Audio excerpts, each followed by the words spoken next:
एक नया इतिहास लिखेंगे। साथियों नमस्ते, मैं हूं ज्ञानेश वाकुड़कर। आप देख रहे हैं लोक जागर इंडिया चैनल और आज हम खुल्लम खुल्ला बात करेंगे एक अलग विषय पर। साथियों, महात्मा गांधी, डॉक्टर बाबा साहब आम्बेडकर, ये दो नामों के मामले में तो ये बात सच है कि गांधी जी के नाम के बगैर आज़ादी का इतिहास पूरा नहीं हो सकता है। बाबा साहब आम्बेडकर का नाम नहीं भुलाया जा सकता। संविधान को जिस तरीके से उन्होंने अपने खून पसीने से सींचा है, समझ लीजिए, अगर आज़ादी की लड़ाई का नेतृत्व बाल गंगाधर तिलक जैसे नेताओं के हाथ में होता तो देश की आज़ादी का जो सर्वसमावेशक रूप है या देश किनके हाथ में जाता, तो आज जैसे लोगों के हाथों में है वैसे लोगों के हाथों में शायद तिलक के समय में जाता।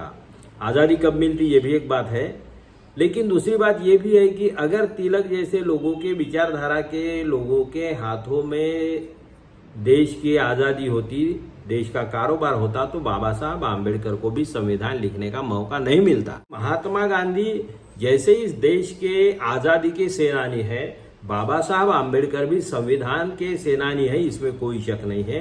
उनका क्रेडिट नकारा नहीं जा सकता। लेकिन आज देश ना गांधीवादियों के हाथ में है ना आम्बेडकरवादियों के हाथ में है, कोई सवाल ही नहीं, क्योंकि बाबा साहब के जाने के बाद में आम्बेडकरवादियों ने अपने को उस लायक नहीं बनाया। ये बात हमें मंजूर करनी होगी।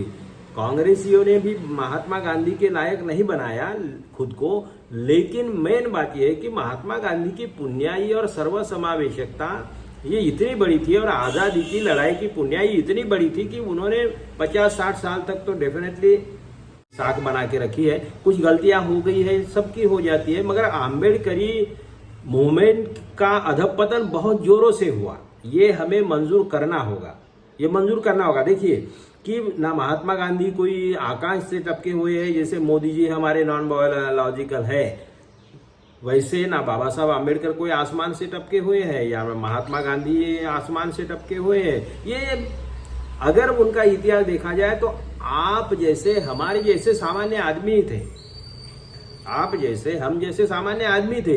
एजुकेशनल करियर भी उनका कोई बहुत ही ब्रिलियंट स्टूडेंट करके नहीं था, ना महात्मा गांधी का था ना बाबा साहब आम्बेडकर का था।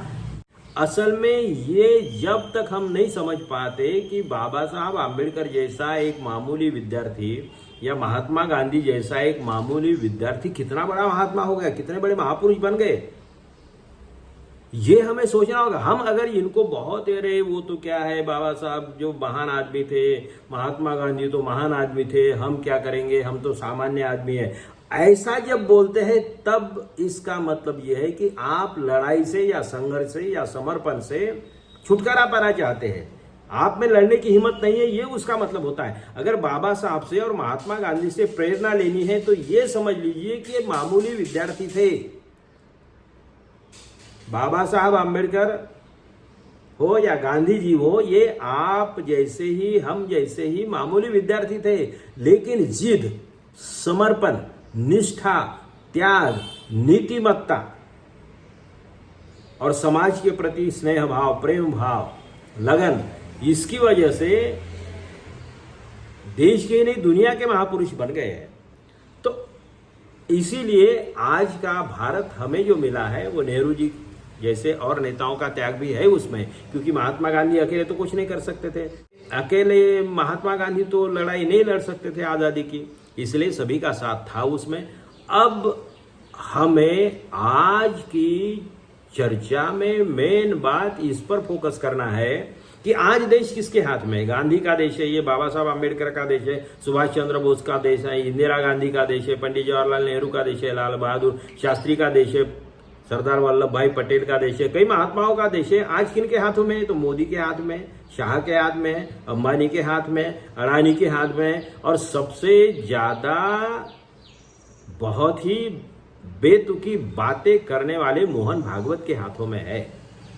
तो मोहन भागवत आज इस देश को चला रहे हैं, समझ लीजिए मोदी भी चला रहे हैं, क्योंकि अब मोदी के हाथ में, मोदी के कान में हवा भर गई। उन्होंने इसीलिए तो बोला था ना कि संघ से हमें कुछ लेना देना नहीं है, अब हम जवान हो गए, हम समर्थ हो गए, हमें संघ की कोई जरूरत नहीं। तो जो अपने बात को नहीं मानता, एक बात तो है अच्छा रहे बुरा रहे, लेकिन संघ ही मोदी का बाप है, संघ ही शाह का बाप है, क्योंकि ये क्रिमिनल्स जो है इनका रिकॉर्ड जैसा भी हो, लेकिन संघ ने ही उनको बढ़ाया है, संघ ने ही उनको पाला है, पोसा है। अडवाणी ने उनको हवा दी है, अडवाणी भी क्रिमिनल रिकॉर्ड वाले थे। दंगे किसने फैलाए ये तो सब आप लोग जानते हैं। तो कहने का मतलब क्या है कि भागवत के हाथ में आज देश है।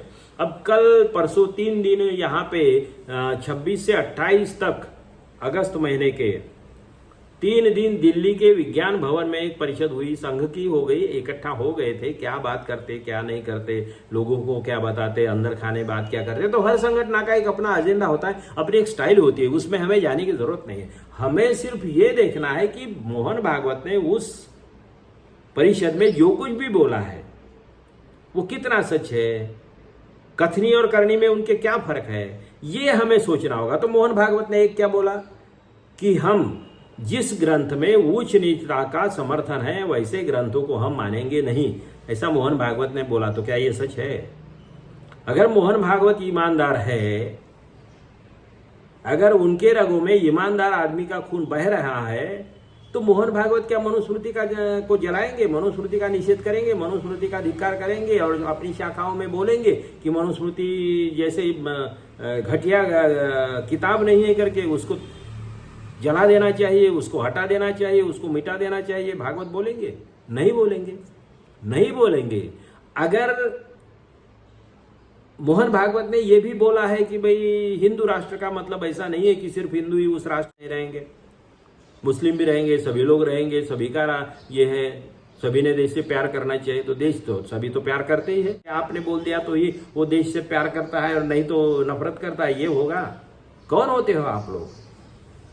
तो कहने का मतलब ये जो है ये दो मुहा सांप है। मोहन भागवत कहो या संघ कहो, मोहन भागवत अगर ये चाहते हैं कि भाई ये देश सबका है, अब ये मोहन भागवत को ये क्यों बोलना पड़ रहा है? क्योंकि उनको मालूम है मोदी और शाह उनको बिल्कुल कचरे की टोकरी में फेंकने की पोजीशन में आ गए हैं, मतलब मेंटेलिटी में आ गए। ये इनका कब अडवाणी कर देंगे या क्या कर देंगे, इनको जेल में भी डाल सकते हैं। मैं बार बार बोल रहा हूं, आप समझने की कोशिश करिए, इनको बार बार बोल रहा हूं कि इनको जेल में भी डाल सकते हैं। मोदी शाह खुद के बाप की भी कदर नहीं करेंगे, तो ये मोहन भागवत कौन है यार उनके लिए? कुछ नहीं है। तो मोहन भागवत ने ये भी बंडलबाजी की है, भंकसबाजी की है, भंकसबाजी की है। वो झूठ ही बोलते हैं हमेशा, सच बोलने का उनका कोई इतिहास नहीं है। और अगर तो फिर मनुस्मृति जैसा विषमतावादी ग्रंथ नहीं है, नीच ग्रंथ नहीं है, विकृति भरा ग्रंथ है, वो विकृति भरी किताब है, तो क्या मोहन भागवत, मैंने तो पहले बोला, या फिर अपने घर के महिलाओं को पढ़ने के लिए दे दीजिए ना। अगर मोहन भागवत हिंदू राष्ट्र से किसी एक धर्म की बात नहीं कर रहे या किसी एक जाति की बात नहीं कर रहे, तो क्या फिर लव जिहाद जैसी घटनाओं का निषेध किया था मोहन भागवत ने कभी? मोहन भागवत ने क्या बोला कि सत्ता हासिल करना ये हमारा मकसद नहीं है। तो भैया ये किसको बता रहे हो, बेवकूफ समझ रहे हो लोगों को? ठीक है, कभी सत्ता आपने हथियार लिए तो उसमें कोई गलत नहीं है, आप गलत तरीके से सत्ता का इस्तेमाल करते, ये गलत है, ये गलत है, विकृति भरा। आप अगर इतने समझदार है, इतने सज्जन है, इतने सभ्य है, तो क्या आपका जो योगी है, खुद को योगी कहलाता है और गुंडे जैसा बर्ताव करता है, वो योगी आदित्यनाथ को लव जिहाद के मामले में पूछा था पत्रकार ने कि भाई लव जिहाद के मामले कितने हैं आप बताइए, तो एक कहीं तो भी घटना बताई थी उसने, सिर्फ एक। अरे भैया हिंदू हिंदू में शादी होती है, एक ही जाति में शादी होती है, जांच परखने के बाद में शादियां होती है, और कितने झगड़े होते हैं मियाँ बीबी में। क्या बात कर रहे हो आप? लव जिहाद की बातें बता रहे हैं। राम मंदिर के मामले में भागवत क्या बोले थे? गोरक्षा के मामले में क्या बोलते हैं? गो हत्या करने वाले और बीफ बेचने वाले बड़े जो बिजनेसमैन है उनसे चंदा लेने वाले बीजेपी को क्या बोला है भागवत ने कभी? क्या उनका ऑफिस जो बना है ना संघ का, 7 स्टार ऑफिस जो बना है, मैंने तो देखा नहीं, तो उस ऑफिस के खर्चे में कहां से आया है पैसा? हिसाब है आपके पास में? सब नंबर 2 में जाता है वो पैसा। नंबर 2 का पैसा इतना आया है, देश को लूटा है। तो भागवत क्या बोले? अरे भाई नीतिमत्ता आपके पास में है नहीं और आप हमको सिखाएंगे। तो मेरा कहने का मतलब ये है कि इन्होंने जो बोला था कि हिंदू राष्ट्र का सत्ता से कोई मतलब नहीं है, हिंदू राष्ट्र एक अलग संकल्पना है वगैरह वगैरह, तो ये बकवास बंद करिए।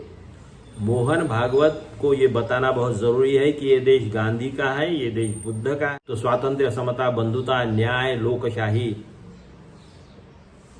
विवेक, धर्मनिरपेक्षता, ये सब है, सेकुलरिज्म, ये सब आत्मा है संविधान का। और आप उसको बदलने की बात करते हैं और मनुस्मृति की बात करते हैं और आप इधर बातें करेंगे, तो ये ढकोसलेबाजी बंद करिए मोहन भागवत को। तो इसीलिए ये देश गांधी का है, बाबा साहब आम्बेडकर का है, लेकिन आज भागवत के चुंगल में फंस गया है, आज भागवत के ट्रैक में फंस गया है। तो अगर इस देश को बचाना है तो आम्बेडकरवादियों को, गांधीवादियों को एक होना पड़ेगा। जितने भी आजादी वाले, जितने भी लोग समतावादी हैं, उन लोगों को एक होना होगा, सोचना होगा। आम्बेडकरवादियों को भी नागनाथ सापनाथ वाली जैसी भंकस बातें, ये सब जिन्होंने भी बताई है, उनका क्या हाल हुआ है और वो क्या है, वो समय के साथ में सब पता चल गया है। तो हम लोगों को समझदारी से काम करना होगा। गलतियां हर एक की हो गई है, होती ही रहती है, तो अपनी अपनी गलतियों को सुधार के हम लोगों को इस देश को बचाने की जरूरत है। मोदी शाह भागवत में लड़ाई शुरू हो गई है, उनकी लड़ाई का क्या होता है ये तो देखिए, मगर हम अपने आप में सुधरना बहुत जरूरी है, आत्मचिंतन करना बहुत जरूरी है। इसीलिए ये देश हमेशा बुद्ध का रहेगा, गांधी का रहेगा, बाबा साहब आम्बेडकर का रहेगा, सुभाष चंद्र बोस का रहेगा, सब मानवतावादियों का रहेगा। इसी के लिए हम चाहे जो भी चाहे वो त्याग करने की तैयारी रखनी चाहिए। तो आइए सब मिलकर हम देश को बचाते हैं, आज़ादी को बचाते हैं, संविधान को बचाते हैं, जनतंत्र को बचाते हैं और इस देश को आगे बढ़ाते हैं। आज के लिए बस इतना ही। आप देखते रहिए लोक जागर इंडिया चैनल। धन्यवाद। आने वाला कल है, यही मेरे देश का कल है। एक नया इतिहास लिखेंगे।